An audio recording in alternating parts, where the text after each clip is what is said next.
Check out carmarshal.com. The link is in the description. They help support us. Controversy within the city police department tonight. The union is warning officers that lawsuit damages could begin coming out of their paychecks. It's a potential move hitting the department hard, but the city solicitor claims there's been no change in the law. WJZ is live at City Police Headquarters. Rick Ritter breaks it down for us. Rick?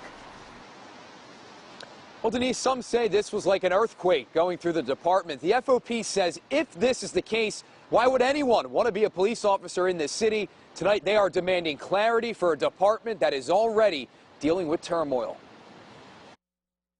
The officers just want to know, hey, does the city have my back? Hitting morale hard. It's a clash between Baltimore's police union and the city solicitor that has hundreds of officers on edge. This is a big concern, especially for me being here 32 years. I've never heard this before. The FOP blasted out a message to its officers Tuesday night, claiming a policy change by the city could have them paying for their own lawsuits, such as a wrongful arrest case or malicious prosecution. And if the city doesn't pay, and by law they don't have to, the officer will then be on the hook. The FOP claims historically the city has paid punitive damages in civil jury trials. While the law is the same, it's now the interpretation and the practice of the city that has changed. Michael Davies says currently there's a group of 5 officers dealing with punitive damages that the city never appealed. 6 months after the case was completed, officers still don't know if they're on the hook. I spoke to one of those officers, and he just was informed that he cannot go to settlement on his new house this week because of this judgment that no one knows what the city is going to do with it. While the city has said they'll deal with it on a case-by-case basis, the FOP is demanding clarity. Officers need to know up front where they stand, and that's our concern. Adding that some officers are now questioning whether to stay, what could be a major blow for a department that's still trying to recover from its past. Denise, those 5 officers we're talking about could have to personally pay up to $40,000 in damages. Live Discussion about punitive damages.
Hey, Sheriff, we have a question about why your office, your intelligence division, is investigating private citizens for criminal investigation that happen to be activists that are overseeing your department. Why would you have your intelligence division investigate private citizens? We have done...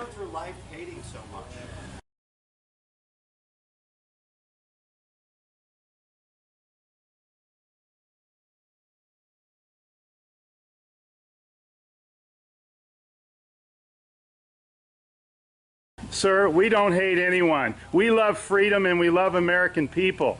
And government is out of control. That's why you're seeing such a revolt nationwide. Why can't you just answer, why is Susan Edwards, your intelligence division, investigating private citizens? This should not happen. Are you here to apply for a job?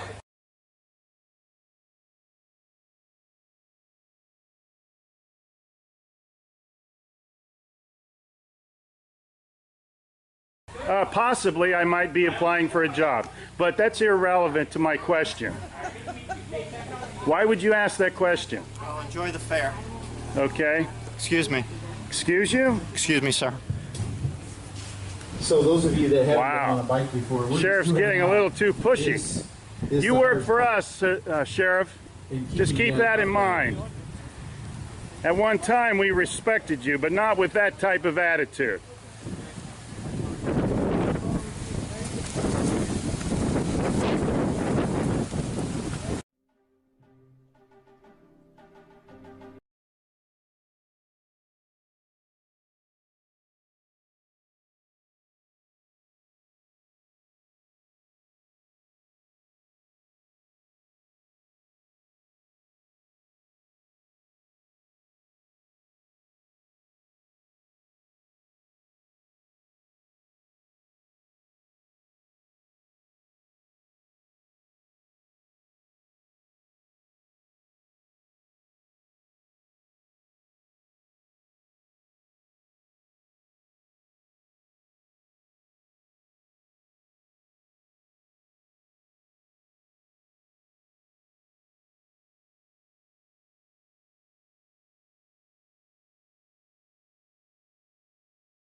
County. This is Charlotte County Cop Watch, and I wanted to explain what fair use is. You can use pieces of news articles if you're doing it for news reporting, you have commentary, and you're doing it for education purposes. So that's what fair use is, as you can see right here. Another reason why I wanted to make this video is to let you know I have just joined with Patreon. A nice thing with Patreon, I make no money on YouTube. They took the money away years ago, and so this is another way to give, and it's a nice thing too because you can give monthly. You can give $1, $5, $10, whatever. I do 4 to 5 hours a day on trying to wake the sheeple up on how corrupt it is and different ways that you can fight the corruption. So Patreon is a way that you can do it, and then of course the old way is still there. Donate to Sheriff County Cop Watch with PayPal or credit card. So keep that in mind. 4 to 5 hours a day. I make no money, but the corruption happened to me and I'm sick of it, so I'm trying to wake people up.